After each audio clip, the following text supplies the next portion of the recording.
Alhamdulillahilladzi anzala sakinata fi qulubil mu'minin liyazdadu imanan ma'a imanihim. Asyhadu an la ilaha illallah wahdahu la syarikalah wa asyhadu anna Muhammadan abduhu wa rasuluh sallallahu alaihi wasallam. Bapak-bapak dan ibu-ibu kaum muslimin muslimat, jamaah zuhur yang tengah menunggu dilaksanakan sholat berjamaah, kira-kira 10 menit kita manfaatkan dalam rangka tausiah atau kajian agama. Kebetulan hari ini kita coba menyambung ceramah yang pada bulan yang lalu, yang pada prinsipnya bahwa di dalam kehidupan ini, baik dan buruknya kehidupan yang dilalui, ya, itu sangat terkait dengan pelaksanaan ajaran agama. Itu kita lihat dalam surah An-Nahl ayat 97, sudah kita jelaskan bulan lalu itu. Kata Allah, siapa yang mengamalkan amal soleh dari jenis laki-laki dan perempuan, dasarnya iman bahwa mukmin, maka Allah berjanji akan kami beri dia kehidupan yang baik. Walanuhyiyannahu hayatan thayyibah. Kami beri dia kehidupan yang baik, dan tidak hanya itu, juga kami beri dia pahala yang lebih baik dari apa yang telah mereka lakukan. Luar biasa ayat ini. Dari ayat ini bisa kita lihat bahwa kehidupan yang kita lalui, baik atau tidaknya, tapi kalau kehidupan yang baik itu sangat berkaitan dengan amal soleh. Kan itu kata Allah tadi. Kan jelas itu ayatnya. Siapa yang mengamalkan amal soleh, kami akan beri dia kehidupan yang baik. Itu kan jelas. Amal soleh tentu segala bentuk, kata Ibnu Katsir, segala bentuk amal apapun yang baik itu, yang tidak bertentangan dengan wahyu Allah dan sunnah Rasul, itu baik. Terutama tentu dalam menegakkan rukun Islam, sholatnya, puasanya, dan lain-lain, zakat ya, dan sebagainya. Itu tergolong amal soleh. Siapa yang melakukan itu dengan baik, nah, Allah janji kami berikan dia kehidupan yang baik. Itu kan tidak ragu-ragu lagi itu.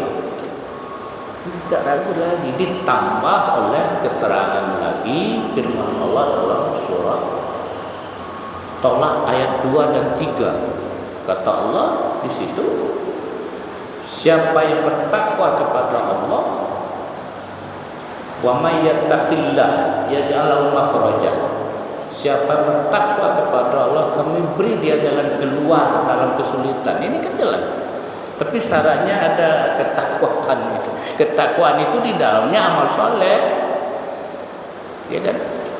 Kan janji Allah lagi, kami beri jalan keluar dalam kesulitan. Hidup ini akan dihadapkan kepada kesulitan, tidak mungkin tidak. Tapi Allah berjanji akan kami beri dia jalan keluar. Sambung lagi ayat 3, wa yarzuqhu min haitsu la yahtasib.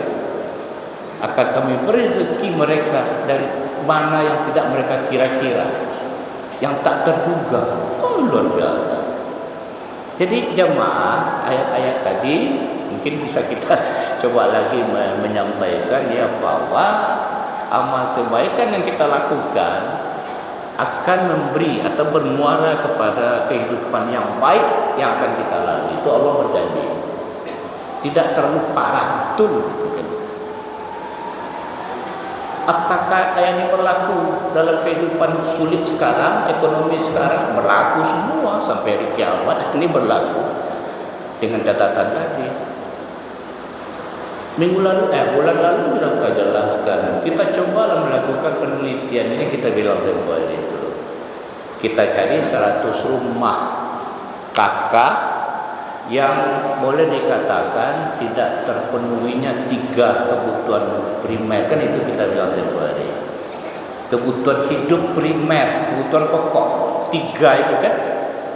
Pangan yang akan dimakan, itu pokok tuh. Sandang yang dipakai, pakaian. Papan perumahan, itu secara sosiologi, secara ekonomi, kebutuhan yang tidak harus dipenuhi oleh seorang manusia. Nah, kita coba melihat itu dari 100 kakak tadi misalnya. 100 kakak mungkin ada yang tidak terpenuhi di antara yang 3 itu oleh mereka. Kita coba teliti 100 kakak, 100 rumah. Nah, coba. Nah, penceramah atau kita yakin bahwa keadaan mereka seperti itu, maaf ya, bukan berarti kita memvonis, jangan ya, memvonis tidak boleh.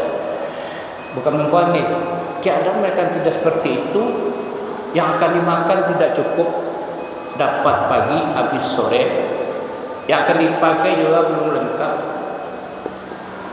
baju satu kering di badan, habis dicuci pakai lagi. Itu keadaan pangannya. Papan perumahan juga memenuhi persyaratan dari kesehatan lingkungan dan sebagainya.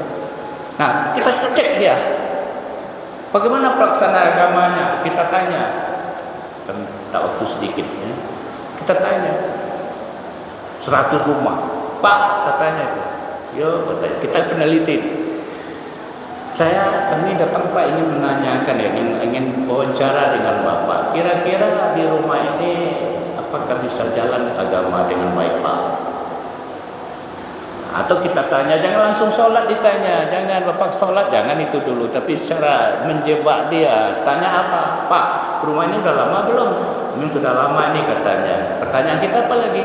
Kemana arah kiblat yang tepat? Nah, misalnya. Jangan sholat. Kalau sholat tanya, dia pasti jawab, saya sholat katanya kan. Habis kita. Tapi kita tanya, kemana arah kiblat? Ternyata dia tidak bisa menjelaskan. Ini berarti dia tidak sholat.